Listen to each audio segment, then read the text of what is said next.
Earlier this month, I watched two excellent indie films, each trying their best to capture realistic snapshots of their protagonists' lives. Those films were Manic and Zero Day, both released in the early 2000s. Despite using different filming techniques, directing styles, and approaches to characterization, both films accomplished an impressively realistic look at their respective subject matters. Manic explores various psychological issues and their impacts on those who live with them, while Zero Day takes a look at the lives and personalities of two characters that will eventually murder 12 of their classmates. After having Jordan Melamed's 2001 indie film Manic on my to-be-watched list for years, I finally got around to watching it earlier this month. Manic centers around Lyle, played by Joseph Gordon-Levitt, an angry and violent teenager who is committed to a juvenile mental health facility after he brutally assaulted a classmate with a baseball bat. While in the facility, Lyle befriends various inmates, each with a diverse set of issues and views of the world that end up impacting Lyle's changing perspective of the world and himself.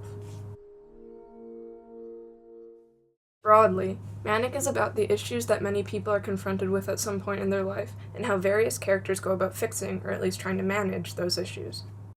A quote that I found in an article featuring a brief interview with Joseph Gordon-Levitt, the movie's lead, summarized my interpretation of the movie exactly. It's not so much about a mental institution, but about the conflicts, struggles, and resolutions that are presented by life. These things are not at all exclusive to a mental institution, they're just human traits. It is a truly captivating film that seeks to explore, rather than the often sanitized Hollywood version, a more realistic representation of mental illness, trauma, grief, fear, and anger. By the end, there's no promise of a bright future, only Lyle's acknowledgement that he does in fact need help, and some characters don't even have that. It is depressingly realistic in how characters and their actions are portrayed, an effect that is only strengthened by the choice to mostly use a handheld camera, a decision that was made by Melamed to, quote, tell the story in a way that was organic. The camera is often too zoomed in, making the viewer feel almost claustrophobic, trapped like all the teens in the facility. Especially in the more chaotic scenes, this technique works to evoke strong emotional reactions from the audience. Some easy examples are the slight confusion that quickly turns into shaky desperation as Lyle realizes that he is being forced into the facility, or any of the long close-ups on the faces of various characters as their backgrounds are more deeply explored. The only times that you really zoom out are to watch the inmates dance to music and tear up the common room, and later, when Lyle is running away from the institution, though in both scenes the camera is still shaky and unsure. Then, after the shots of him fleeing the facility, Lyle walks towards the camera, and just a minute before the credits roll in, you get the first actual wide shot of the film, with the camera almost completely steady as Lyle walks back the way he came. And the music fades in.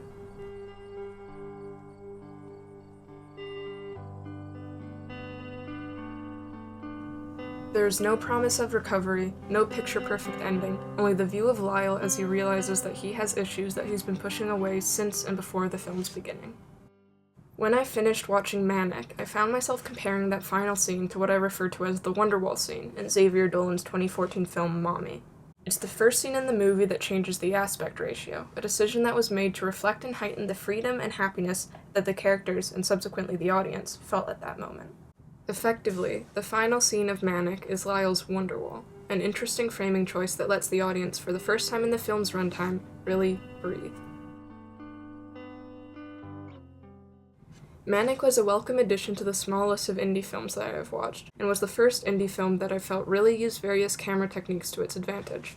The acting was great, but the heavy lifting was left up to the camera work, the shaky cam that in other circumstances might be annoying, but in this case was fitting to match the emotions of the watcher with the emotions of the characters on screen. Manic is a brilliant movie, which, through bestsimilar.com, led me to discover perhaps an even more brilliant movie, Zero Day. Directed by Ben Cochio, Zero Day is shot entirely as found footage, an amalgamation of video footage captured by main characters Andre and Cal, their classmates, and security cameras at their school. Zero Day earned about $8,500 at the box office, only a fraction of the $20,000 budget that was used to make it. Despite its lack of commercial success, Zero Day garnered awards at various film festivals and developed a bit of a cult following. The movie follows best friends Andre, played by Andre Koyek, and Cal, played by Cal Robertson, as they prepare for Zero Day, the day that they will shoot up their school and then kill themselves. It was heavily inspired by the Columbine shooting, most of it shot in 2001, then officially released in 2003, only 4 years after the infamous event. Cochio had been intensely interested in the idea that the attack was so thoroughly planned and documented, with the movie essentially being a made-up case study of the character types that would be drawn to commit similar acts. The idea being that it takes a special personality to murder your classmates, people that maybe you have never even met before, a mix of narcissism and self-hatred that bubbles up when the person's idea that they are superior is not confirmed by others. Andre plays the role of the narcissistic ringleader who often talks about their plans with deluded bravado, with his mentally disturbed best friend Cal falling behind, slightly hesitant, but ultimately just as, if not more, motivated. Neither is quite the leader, and as Kochio puts it goes back and forth. Despite this, both characters are most clearly depicted in the last shot documented by the two boys, the end of their narrative, as they leave their camera running in the car and run towards their school, guns in hand. Andre barrels forward without hesitation, while Cal lags before making his final decision to follow Andre inside. Then, while inside, the first time that the narrative is completely out of the boys' hands, the brief commentary that is picked up by the security cameras shows the darker aspects of their minds as they taunt and laugh at those they murder. You got a phone call here. Hold on, any last words? Come on. Andre!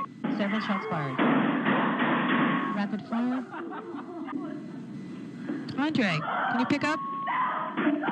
How are you? Are you dead yet? No, you're still alive, aren't you? Perpetrators are threatened.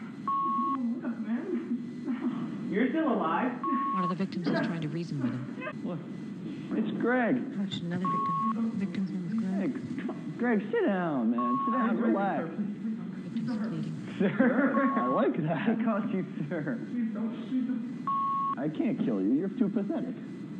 Zero Day is scarily realistic. In fact, the only completely made-up part of it was the plot, which, as previously mentioned, is still grounded in reality, with much inspiration drawn from previous shootings. Kochio wanted to include as many genuine aspects of the actors' lives as possible, in the hopes of capturing the feeling of something real, which led to the characters sharing the same names as the actors who played them, and with many of the shots being filmed in the actors' real homes featuring their real families. The opening and ending credits show real footage of the actors as kids, and the whole movie was filmed with diegetic cameras. No one feels like they are acting. It's so real that you forget it isn't.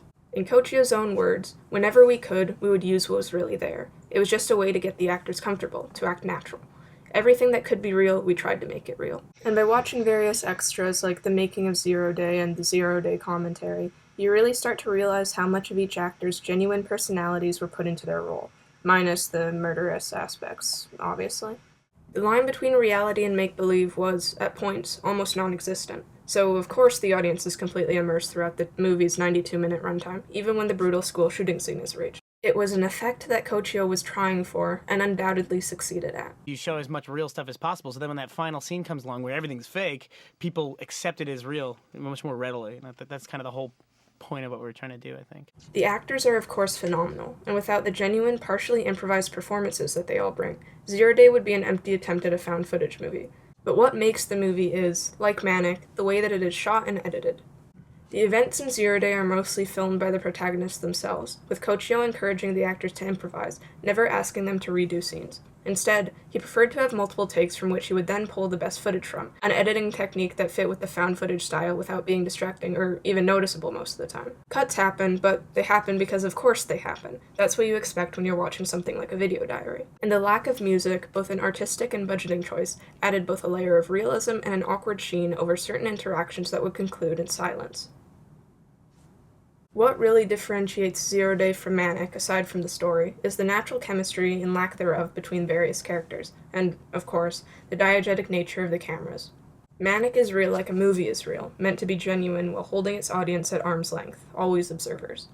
Zero Day is real like a classic YouTube video is real, meant to be seen by the public but unable to be divorced from the private setting that it was created in, with the viewer alternating between the roles of confidant and victim, but always involved. As I began writing this, my only goal was to explore the different filmmaking techniques that each movie used to achieve an effective realism, but as I continued, I arrived at what I found to be my true conclusion. I don't believe, in the pursuit of realism and all else equal, that a movie shot in third-person perspective can ever outdo a movie shot in first- or second-person perspective. Applied to the subject of this video, I think a movie like Manic may be the best that a third-person movie can achieve in convincing an audience of its reality, whereas a movie more like Zero Day is limited only in the qualities of its actors and director. I guess I'll end with a final thought. Both Zero Day and Manic use their relatively low budgets and chosen formats to their advantage to deliver their respective stories, and are only limited by their format of choice. Zero Day does something that Manic could never rival and doesn't try to. Neither is an uninteresting or unenjoyable watch, and the quality of both Manic and Zero Day's stories easily rival many of the high-budget movies released as of recent.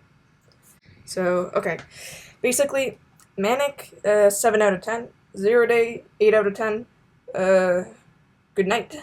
I'm tired.